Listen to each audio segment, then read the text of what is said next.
नमस्कार। श्री गणेशाय नमो नमः। सरस्वती नमस्तुभ्यं वरदे कामरूपिणी विद्यारंभम करिष्यामि सिद्धिर्भवतु मे सदा।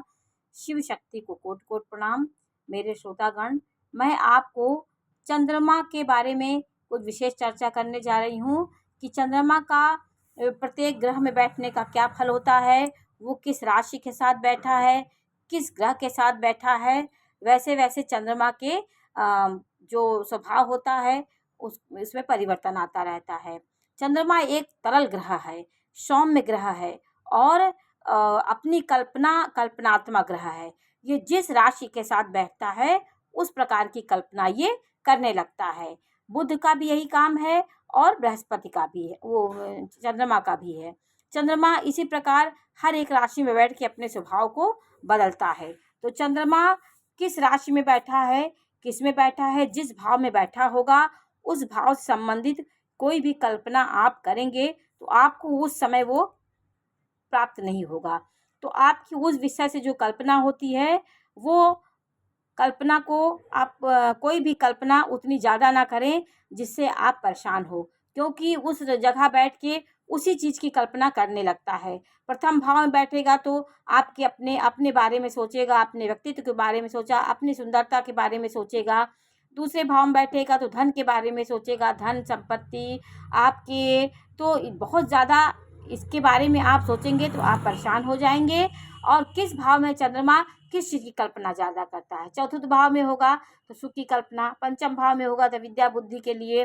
और आपको वो परिवर्तनशील ग्रह है, परिवर्तन कराता है, क्योंकि चंद्रमा 2.25 दिन में एक राशि एक नक्षत्र परिवर्तन करता है, एक राशि परिवर्तन करता है और जल्दी इसका सबसे परिवर्तनशील है। तो प्रथम भाव में चंद्रमा का होगा तो आप कैसे होंगे। चंद्रमा प्रथम भाव में 2 नंबर की राशि में हो, मित्र राशि में हो चंद्रमा, तो आप बहुत परोपकारी व्यक्ति होंगे। यदि प्रथम भाव में आपका चंद्रमा है, अगर इसमें गुरु भी बैठा हो तो आप, गुरु बैठेगा तो आपका गज कोष केसरी योग का निर्माण हो जाएगा। आपकी गुरुओं के प्रति आपको, गुरुओं से आपको बहुत सहायता मिलेगी। आपके गुरु आपका मार्गदर्शन करेंगे। गुरु आपको सदैव, आपके गुरु आपके साथ लगे रहते हैं, कोई ना किसी रूप में कोई गुरु आपका मार्गदर्शन करने के लिए खड़ा रहता है।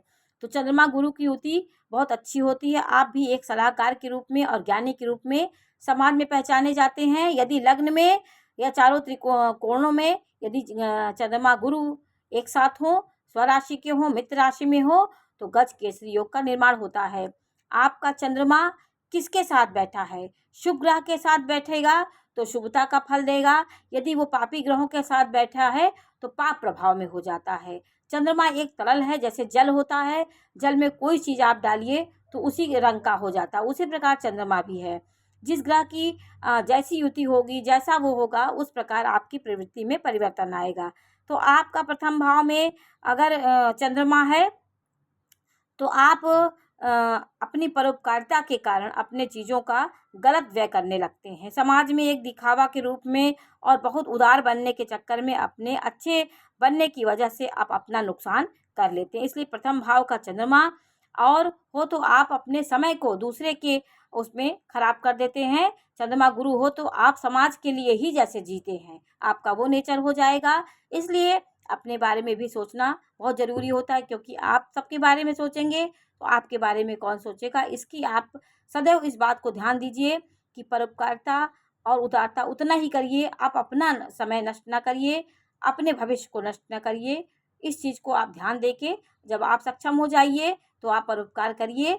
आप अपने मार्ग को ज़रूर देखिए, क्योंकि चंद्रमा यहाँ आपको लोक कल्याण के लिए, परोपकारिता के लिए, सामाजिक के लिए बनाता रहेगा। तो आप अपने बारे में भी सोचिए। तो प्रथम भाव का चंद्रमा ये फल देता। दूसरे भाव का चंद्रमा होगा, आपके अर्थ के प्रति आपकी बहुत सोच होगी। अर्थ के प्रति 24 घंटे आप अर्थ के बारे में, पैसे के लिए सोचते रहेंगे, ज़्यादा कल्पना करेंगे तो आपका परिवार, आपका दिमाग, आप डिप्रेशन में जा सकते हैं। इसलिए चंद्रमा अपने समय पे सब कुछ देगा। आप कल्पना करेंगे, उस चीज़ से संबंधित कल्पनाएं आपकी उतनी पूरी नहीं होंगी। आप ईश्वर पे छोड़ दीजिए। पैसे के लिए ज़्यादा आप कल्पना करेंगे, सोच विचार लगाए रहेंगे, सोच से विपरीत आपका कार्य होगा। अगर बहुत सोच करेंगे तो उस समय नहीं होगा, उसके विपरीत होगा। खानदान परिवार से कोई उम्मीद आपको नहीं करना चाहिए। दूसरे भाव में यदि चंद्रमा है, किसी से उम्मीद आप करेंगे, जैसे यहाँ पे कुल खानदान परिवार, खानदान का ये भाव होता है, उससे कोई कल्पना करेंगे, कोई आप आशा करेंगे तो आपकी पूरी नहीं होगी। आपकी क्षमता से अधिक खर्च आपको नहीं करना है। अपने आदर्शों के अनुसार खर्च करें, जितनी आपकी सामर्थ्य हो उतना आपको खर्च करना चाहिए। धन के बारे में ज़्यादा ना सोचें, यहाँ पे उतार-चढ़ाव आपके जीवन में बना रहेगा। आप सिर्फ कर्म करिए, क्योंकि चंद्रमा कल्पना बहुत करता है, तो खाली कल्पना से कुछ मिलने वाला नहीं है। इसलिए कल्पना के साथ-साथ कर्म भी बहुत ज़रूरी होता है। तीसरे भाव में यदि चंद्रमा आपका होगा, तो भाई-बंधुओं को करने के लिए आप हर समय कुछ ना कुछ उनके लिए सोचते, कल्पनाएँ करते रहेंगे, और उनका बुरा करने के लिए आपको कभी कल्पना नहीं करनी चाहिए, क्योंकि चंद्रमा यहाँ पे बैठेगा तो भाई-बहनों का जितना आप कल्याण करेंगे, उतना आपका जीवन आगे बढ़ता जाएगा। क्योंकि यहाँ पे भाई-बंधुओं से प्रेम दिखाता है चंद्रमा, ये भाई-बंधु का भाव है, और ज़िम्मेदारियाँ आप बहुत आपको नहीं लेना चाहिए। बहुत ज़िम्मेदारियों के लोड से आ जाएँगे तो आप परेशान हो जाएँगे। शत्रु मित्र आपके शत्रु मित्र बन के आपको धोखा भी दे सकते हैं। यहाँ पे आपकी कोई भी चीज़, कोई भी आपकी कमज़ोरी ढूँढ करके या कोई ऐसी चीज़ आपको देख करके आपको परिवार में कहीं भी धोखा, शत्रु से भी आपको धोखा मिल सकता है। इसलिए बड़ी सुरक्षा के साथ अपने जीवन को चलाइए। चतुर्थ भाव में चंद्रमा होगा, तो यहाँ पे चंद्रमा विराजमान है, तो आप अपनी कल्पनाएँ सदैव सुख के लिए करते रहेंगे। सुख की कल्पना ज़्यादा करेंगे तो सुख समय पे मिलेगा, और उतार-चढ़ाव आपके जीवन में बना रहेगा। चंद्रमा यहाँ पे होगा तो सुख के बारे में, भूमि, भवन, वाहन, आप अपने सुख के बारे में सदैव कोशिश करते रहेंगे, और भूमि, भवन से संबंधित कल्पनाएँ आप निरंतर करते रहते हैं, उसको आप कर्म कर दीजिए।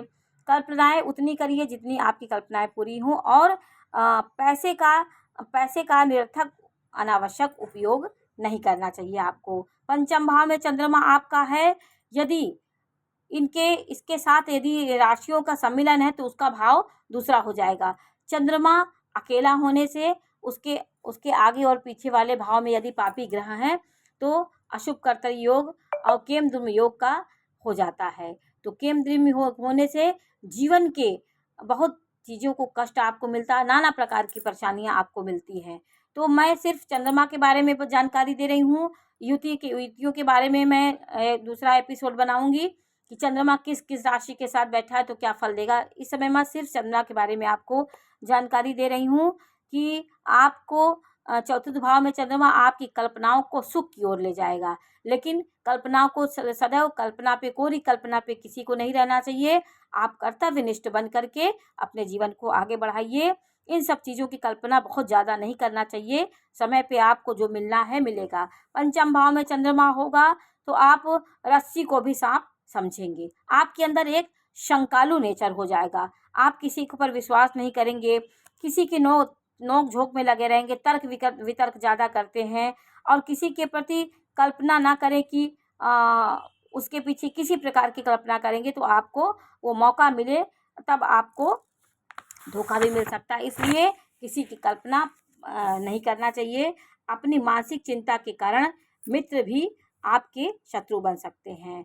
आपके मानसिक चिंता आपको बनी, पढ़ाई-लिखाई में आपका स्थान परिवर्तन होता है। एक जगह रह के आप पढ़ाई नहीं करते, आपका यहाँ पे चंद्रमा आपको विद्या अध्ययन में परिवर्तन लाता है। कभी आज यहाँ पढ़े, कभी कहीं पढ़े, ये सब हो जाता है।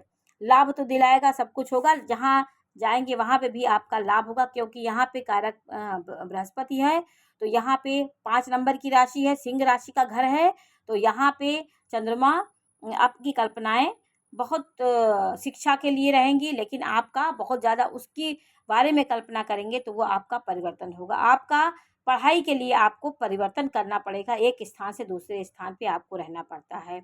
छठवें भाव में चंद्रमा है तो यह भय, अनिश्चित भय आपको रहेगा। चंद्रमा यहाँ पे होगा, सदैव आप सशंकित रहेंगे। आप अपने बारे में सशंका आपको होती रहेगी।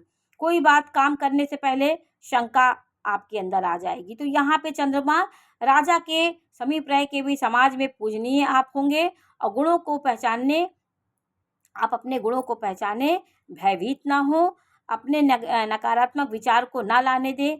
शत्रुओं के साथ कैसे रहना है इसकी कल्पना आपको सदैव रहती है। शत्रुओं से आपको सदैव भय रहता है। यहाँ पे आप भयभीत स्थिति में रहते हैं। ये कन्या राशि का घर है। तो कन्या राशि का घर है। कन्या राशि को आप जानते हैं अंदर से कमज़ोर होती है और ऊपर से ज्ञान प्रबंधन क्षमता सब होती है, लेकिन ये राशि दो स्वभाव राशि है, तो आगा पीछा इनके दिमाग में सदैव चलता रहता है। तुला राशि में चंद्रमा है, 7 नंबर की राशि में सप्तम भाव में है, तो आपका चरित्र अच्छा होगा। आपका चरित्र बहुत निर्मल होगा, आप ईमानदार होंगे, आपकी पत्नी अच्छी होगी, अपरिवर्तनशील उसका नेचर होगा आपकी पत्नी का। वो एक बात पे टिकने वाली नहीं होगी, सदैव सदैव आपके उसके परिवर्तन होता रहेगा उसके विचारों में। आपको यहाँ पे चंद्रमा आपको परोपकारी बनाता है। मानसिक चिंता आपकी बढ़ती है यहाँ पे। ये 7 नंबर तुला राशि। तुला राशि कामनाओं का राशि होती है, कामनाओं से भरी राशि होती है। इस राशि में व्यक्ति का सदैव कल्पना करता है और समाज को जोड़ने का, परिवार को जोड़ने का सतत प्रयास करता रहता है। चंद्रमा 8 नंबर की राशि में है, तो यहाँ पे आपको पाइल्स, बवासीर और ख़ानदानी ये कोई बीमारी होगी, हड्डी से संबंधित बीमारियाँ हो जाएंगी, मूत्राशय से संबंधित कोई बीमारियाँ हो जाएंगी। यहाँ पे चंद्रमा 8 नंबर की राशि में आपको बीमारियाँ देता है, तो इलाज को आप इलाज कराइए और किसी चीज़ की प्लानिंग ना करें। अपने गुप्त रूप से कोई प्लानिंग आपको नहीं करना चाहिए। गुप्त कार्य करें तो बहुत ज़्यादा प्लानिंग करेंगे, कोई खोजबीन, कोई चुप्पे से कोई कार्य करना चाहेंगे तो आपका नहीं होगा। पैतृक संपत्ति आपको मिलती है तो उसका अहंकार आपको नहीं करना चाहिए। बच्चों के लिए कांटे न बोएं और जीवन को सतमार्ग पे ले जाएं और अच्छी कल्पना करें, तो आपका यहाँ पे चंद्रमा अच्छा। कोई भी ऐसा गुप्त कार्य न करे जिससे आपकी पीढ़ी को एक कष्ट हो। और 9 नंबर में यदि आपका चंद्रमा है तो अपनी उन्नति के बारे में आप सदैव कल्पना जो करते हैं, अपने भाग के बारे में, मेरा भाग कैसा है, मैं कैसा होऊंगा, मेरा भाग खराब है, इन सब चीज़ों की बिल्कुल कल्पना ना करें। आप सब प्रभु पे छोड़ करके अपने कर्म पे लगे रहिए। यहाँ पे चंद्रमा धनु राशि का हो जाता है। आप लक्ष्य पे रहिए, आपको क्या करना है सिर्फ उतना देखना चाहिए। और यहाँ पे चंद्रमा आपको कल्पनाओं से भर देता है, तो भाग्य में उतार चढ़ाव तो होता ही रहेगा।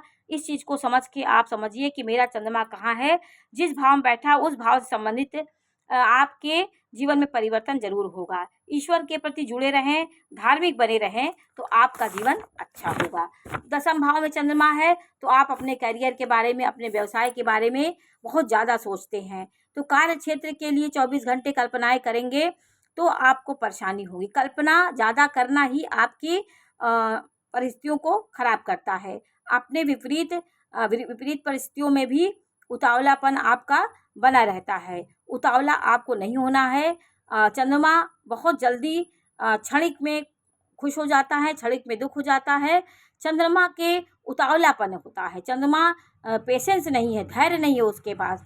परोपकारी आप हैं, दिखावे में रहते हैं।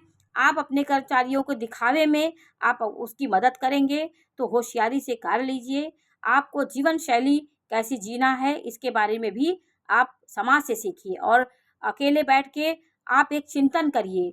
माँ को देखकर आप कोई भी कार्य अपनी माँ को से पूछिए, माँ के समीप रहिए और कल्पनाएं उतनी करिए जितना जीवन में आपका साकार हो कल्पनाएं। उतार चढ़ाव आपके यहाँ बना रहेगा। कोई भी कार्य करते हैं तो आपका उतार चढ़ाव बना रहता है, तो ये सब बना रहेगा।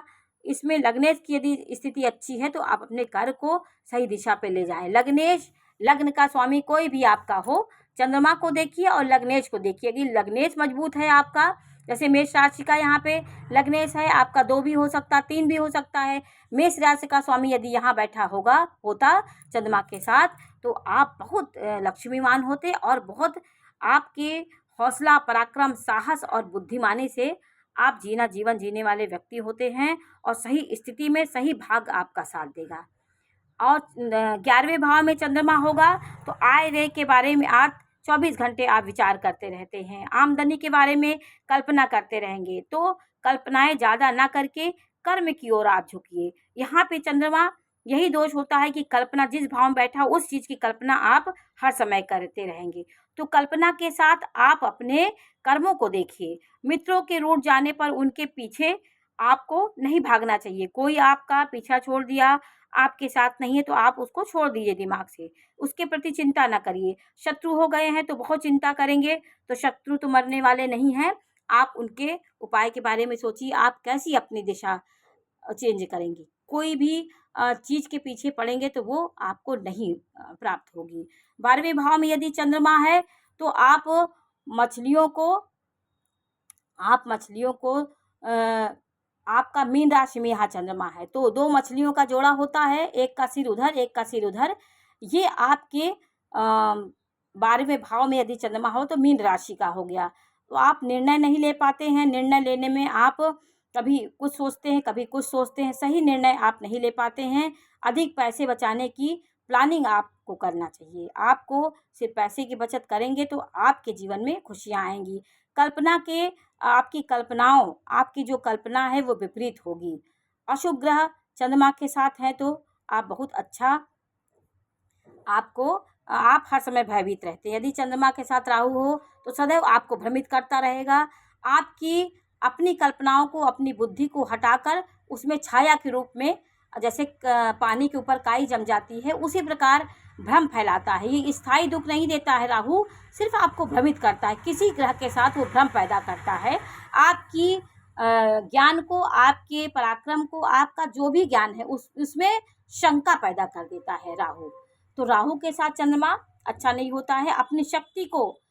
सदैव आप अपनी शक्ति को पहचानने की कोशिश करिए और अपने बृहस्पति देवता की पूजा करिए।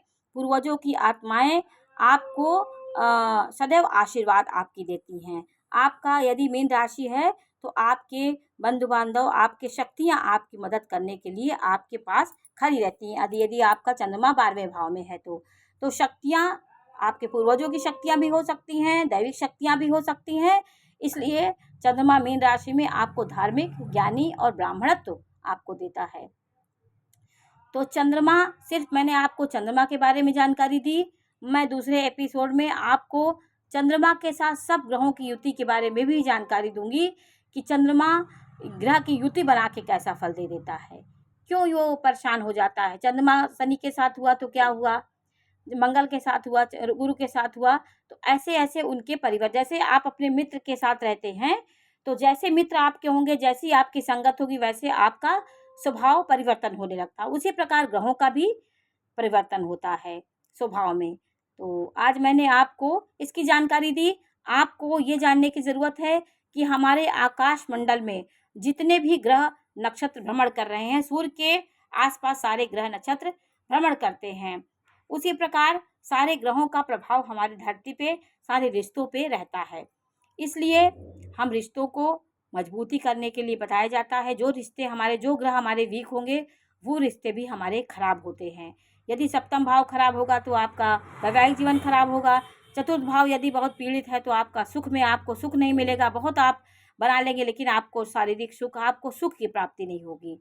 तो पापी ग्रहों का उत्पात आपके ग्रहों में, आपके 12 भाव में जीवन की सारी लीला छिपी हुई है। इसी से आपका हर एक विश्लेषण किया जाता है कि आपका कौन सा भाव खराब होगा।